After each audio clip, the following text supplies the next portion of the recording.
Comme annoncé, la jeunesse du Kwango s'est mobilisée ce jeudi 4 décembre 2021 devant l'hôtel Panakam à Kenge pour un sitting pacifique dénonçant les caractères opaques et politisés du recrutement des enquêteurs du FONARER. Dès les premières heures de la matinée, Calicot en main, pneus brûlés et slogans à la bouche, des dizaines de jeunes ont exprimé leur indignation face à l'exclusion des candidats locaux, pourtant nombreux à avoir postulé. Un mémorandum a été lu publiquement dénonçant un processus de sélection qui aurait favorisé des personnes venues de Kinshasa et d'ailleurs, au détriment des résidents effectifs de la province du Kwango. Selon les organisateurs, cette situation constitue une trahison de la mission même du FONARER et un affront au principe d'équité territoriale. Candidat ayant postulé comme enquêteur pour les activités du FONARER dans la province du Kwango, en conséquence, et afin d'assainir la situation,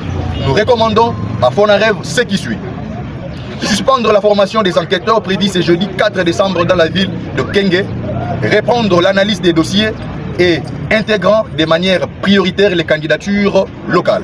Enfin, nos préoccupations ne reçoivent aucune suite favorable. Nous nous réservons le droit d'entreprendre toutes les actions nécessaires pour faire entendre notre voix et obtenir gain de cause dans le respect des lois en vigueur. La province ou la mort, nous vaincrons.